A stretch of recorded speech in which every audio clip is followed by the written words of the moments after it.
Welcome back, everyone, to another episode of I Can Do This All Day. I'm Dan, the Part-Time Avenger. That is Mark, the Resident Jedi.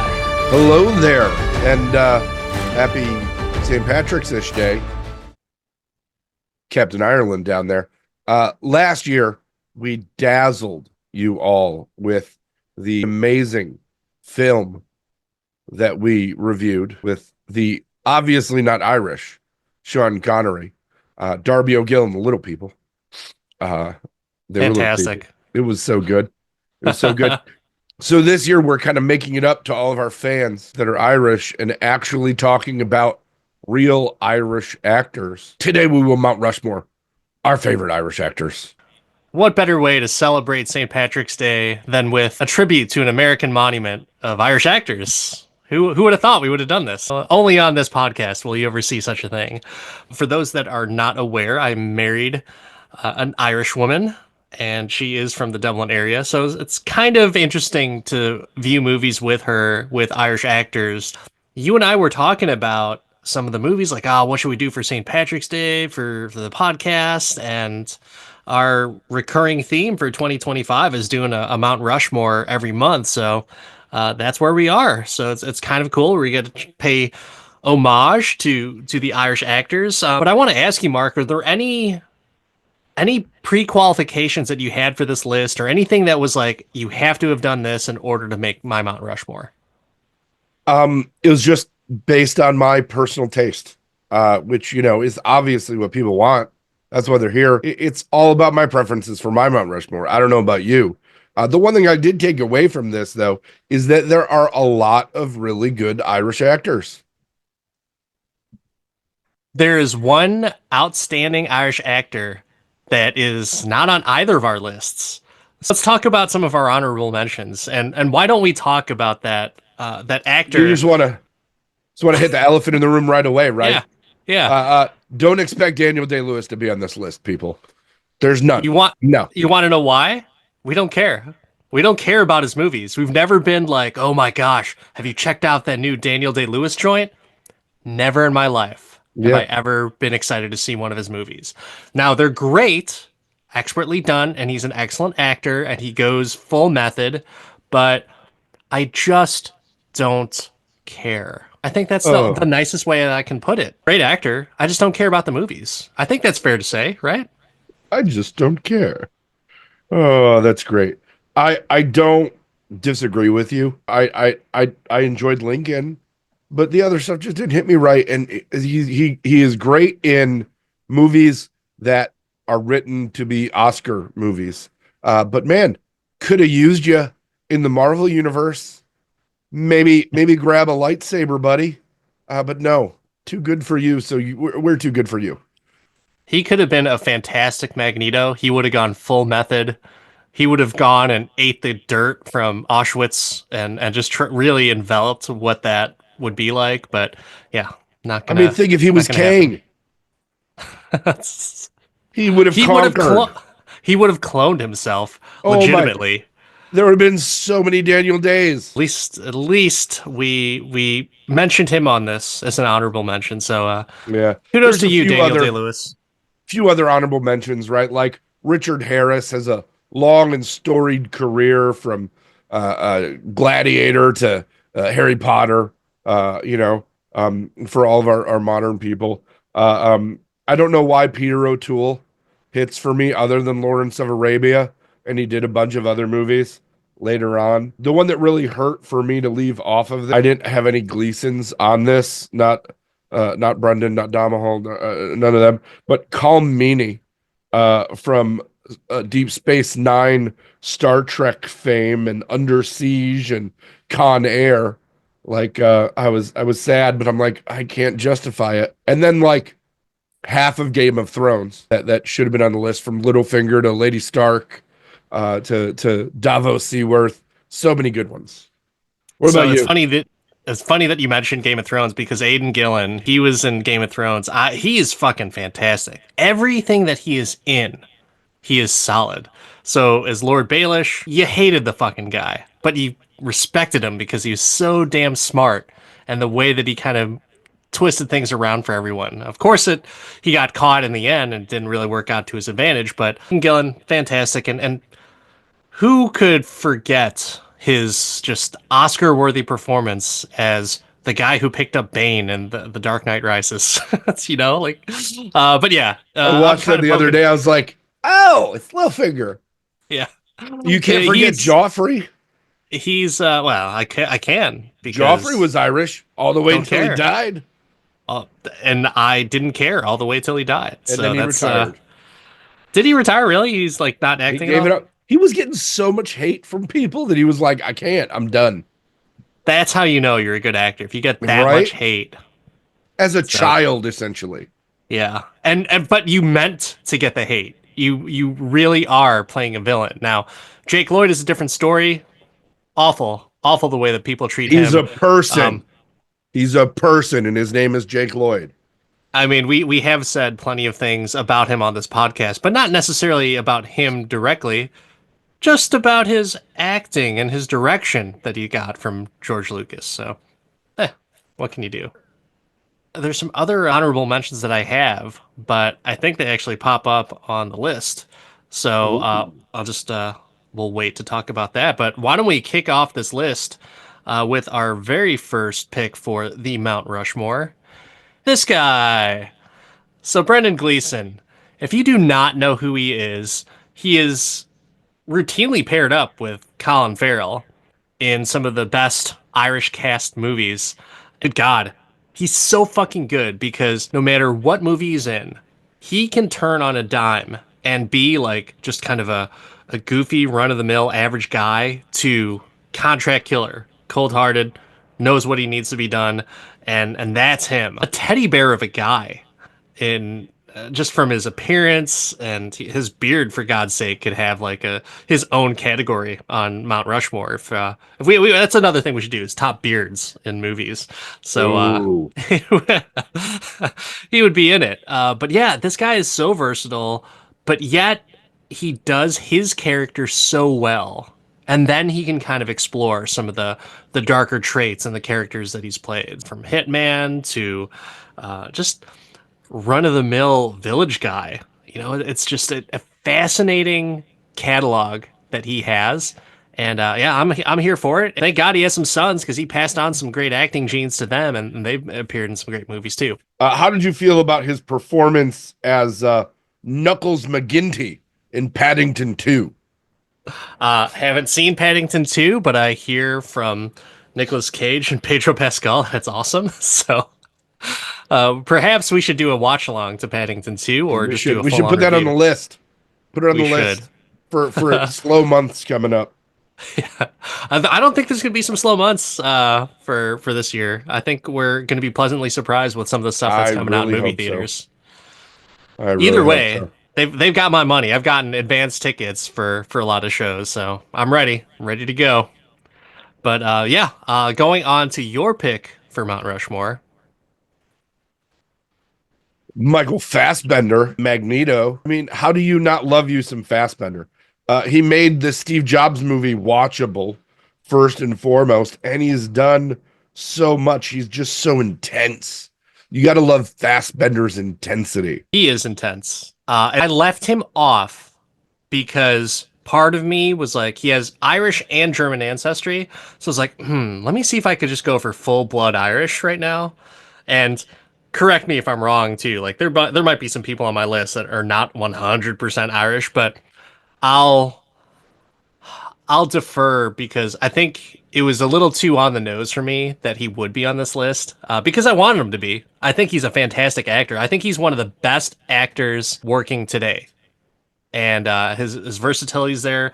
His range is really great. You know, he played a Magneto that we actually cared about and could actually feel the pain and the hatred and the love that he has for all these different things in the universe. And the only thing I got from Ian McKellen is the fact that he could be Regal. I think Don't hate on Sir Ian McKellen. Put that Sir on there, buddy. Yeah, it was eclipsed by the kid who played young Magneto. So I thought his performance in X-Men was freaking sweet when they flash back to him and he's just like crying for his parents. But Fassbender, I'm a big fan of his work. I don't know if you've ever seen the movie Eden Lake. I'm sure that you haven't because it's not a happy movie. He is just a victim of circumstance in that movie, and that whole movie is just oh gosh, I can't believe that's going to happen. I can't believe this is happening. Oh gosh, they just did that. Absolutely love that movie. It's probably one of my top 20 movies that have like a downer type of ending. But yeah, he's great. Fantastic. I mean, sans Assassin's Creed, but other than that, everything's fine. What? You didn't like that they used the Palpatine rig for Assassin's Creed? I liked him in it. The movie itself, very disappointing. I think this is a fitting pick. He is undoubtedly a fantastic actor. I'm all on the Fassbender train. Put him Well, in let's more. Inglorious Bastards, really good. yes, Lieutenant Archie Hickox. Fantastic. Yes, sir. All right, speaking of some other spies, we've got The Spy. This is a pick for my Mount Rushmore, but Pierce fucking Brosnan. Everyone give it up to, for me, he's the James Bond that made me care about James Bond again. As much as I liked the campiness of Roger Moore's movies, I didn't care about Timothy Dalton, but there was something charming and humanizing about Pierce Brosnan's portrayal of James Bond. I was a little bit bummed that he only had like kind of like a short run for the movies, but in retrospect, hey, I get it. We got Daniel Craig after that, so all was He well. did like 4, didn't he? Yeah, but I think it's like what the least besides George Lazenby. It's the least amount of Bond movies for a James Bond. I don't even know. Timothy Dalton may have had more than him. I don't know, man. I could be wrong, but I just don't care about Timothy Dalton. So, but this guy, his versatility is great too. I don't know if you've ever seen The Matador. The Matador might be my favorite movie of his. Yeah, that's a solid movie. Oh my gosh. You turn that on now, I'll bail on the podcast and just start watching it because he's that fucking good. Just the way he plays off of Greg Kinnear is just kind of like a really cool 1-2 dynamic. And who can forget the fact that he was in Mrs. Doubtfire and he wasn't the bad guy. The mom was. Well, Miranda was. Miranda Hillard. He did What take a place see in in a Exorcist. drive-by fruiting. Yeah, he was the victim of it. So Yes. not his fault. As a matter of fact, if you go back to the back catalog, everyone, if you check out one of our Columbus Day episodes where we celebrate Christopher Columbus, the director, not the shitbag explorer, we reviewed Mrs. Doubtfire. And we both agreed that Stu is not the villain. Miranda Hillard, I think you said something like if she could just keep her legs closed, uh, I would never. that I don't know what you're talking about. something to that effect. But yeah, Pierce Brosnan just really great, and I still enjoy everything that he's doing now. I mean, he had a cup of tea in the DC EU with Black Adam, but I liked his performance of that. Everything was good. Guy can do no wrong. There had to be some bright spot in that. And for the record, Dalton did 2 Bond movies, and Lazenby and Niven both did 1. Yeah, I knew that, but Lazenby doesn't count. We all know that Lazenby doesn't count. Yep. Okay. All right, so we got to play the game now. So you got Sean Connery, Lazenby, Roger Moore, Timothy Dalton, Pierce Brosnan, Daniel Craig. Who's the 7th? David Niven? What was that from again? I have no idea. Okay. Well, then he doesn't count. Doesn't count because I have no idea what movie he would have been in. But He was Yeah. in. too long to Google. That means he's not a James Bond. There you go. No, I pulled up Wikipedia. That was a bad choice. He had one hell of a Mentos commercial in the 80s. That's what it Oh. was. Just looking shit up. Doo-wah. Oh, man. That's funny. Yeah, well, moving on, because who cares about him or whoever he is? Wow. He was in Casino Royale. Oh, that was the fake one. The Casino Royale, Yeah, the fake yeah. James Bond movie. Yeah. Okay, that doesn't count. Still about That well doesn't then count. if that doesn't count, then Never Say Never Again shouldn't count because that wasn't a sanctioned one, but it's still a Connery Bond. But yes, Arguably, some people say. my number 2 also Sean Connery. This or also he's my number one Bond. My number my number three Bond is Pierce Brosnan, the silver fox as he's portrayed here, trying to slam Moneypenny. But yeah, how can you say no to Pierce Brosnan in anything? You don't say no, I Mark. You just really, let it happen. yeah. And if you've ever have you seen that the interview where the interviewers from the same village he's from, No. where he's from Navan, and he just talks about home in such a positive way. I mean, how could you not recognize a proud Irish actor?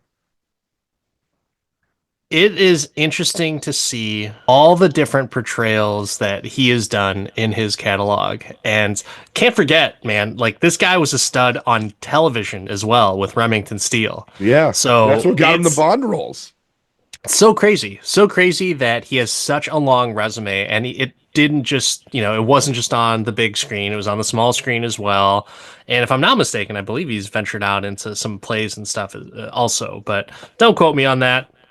You don't come to us for accurate information. You come I to mean, us to either just complain about our opinions or just laugh at our great anecdotes that we have with movies and childish stories. complain about our opinions.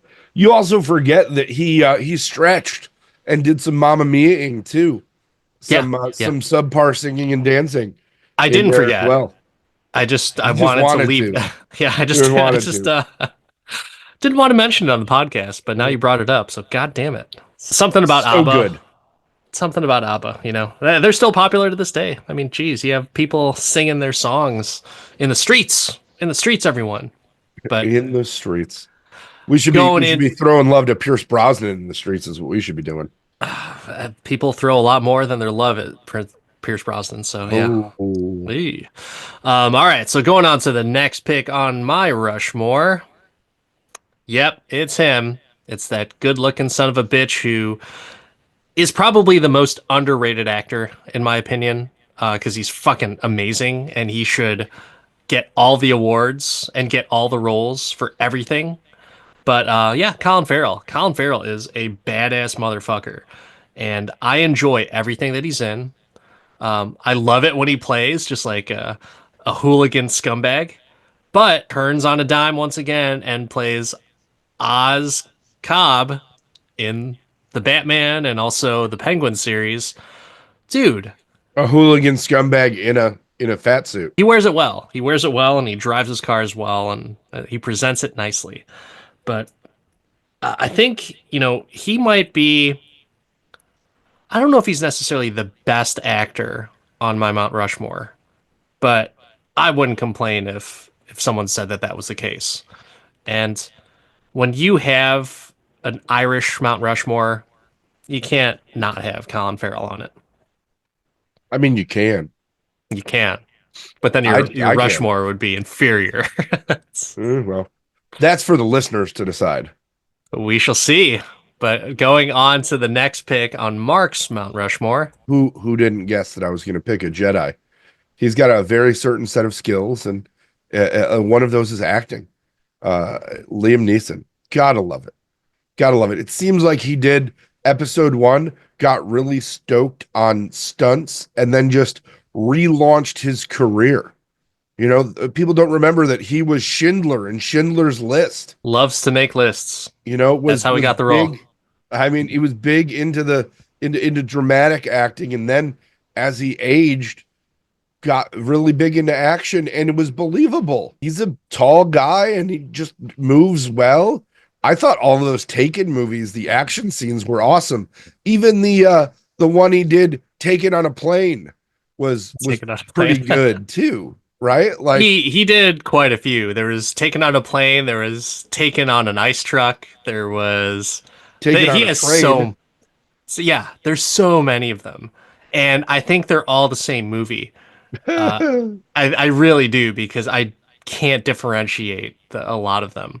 But Taken 1, I thought was great. His career spans decades. Here's a controversial take on it. Yeah. I don't know if he's necessarily a great actor. I think he's a presence. I'm kind of comparing him to like a Clint Eastwood. I wouldn't say Clint Eastwood's a great actor, but his presence is undeniable. And so that's kind of what I think about with Liam Neeson. But hey, that's to me, that's a good No, I'm quality. not. Like if you're an That's undeniable force, you you deserve some credentials and some credit. So let's put him up on the Mount Rushmore of Irish actors. So I that's get it. not a terrible comparison. I think he's done more dramatic roles than Clint. He's also done a cowboy role. He played an Irish cowboy. Yeah. So he can span into some comedy as well, which I don't think Clint's ever done anything funny. And Every you got to which way but remember, loose with a monkey. Come on. this is Ra's al Ghul you're Yeah. talking about here, buddy. He Like, has definitely has some great versatility for the I Can Do This All Day podcast movie preferences for sure. yes, he has.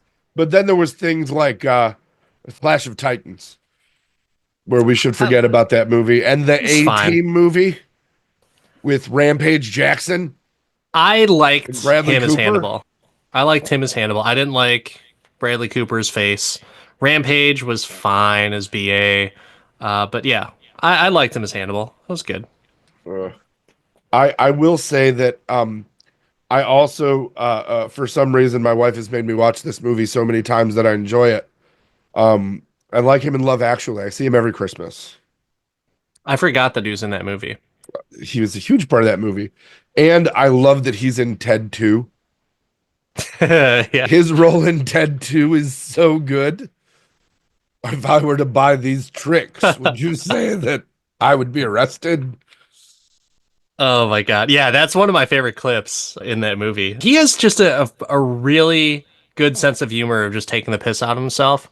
And he plays well with Seth MacFarlane. So Seth MacFarlane like keeps on putting him in Family Guy and other movies and stuff. So it's cool. It's cool to see. Hey, he even came back for the Star Wars the animated, and he came back and lent his voice to the Rise of Skywalker. Couldn't make it better, but he tried. I think he also did the Clone Wars Well, and animated. So he's come back for Qui-Gon roles. Yeah. that was a nice to see him. I think for Liam Neeson, I wanted him on my Mount Rushmore, but I just felt that there were other people that were deserving of it. So That's how I that's felt all. about Colin Farrell. Fair enough. All right, but Farrell enough. the next pick on the Mount Rushmore of Irish actors. This one might be a controversial one, but to me, it is no problem. But the youngest on this list, Saoirse Ronan, my gosh, in her short career, I think she's maybe 30, and she has accomplished more in her short career than a lot of these people combined. So it's kind of really cool where she's just been hitting it out of the park ever since she was a kid.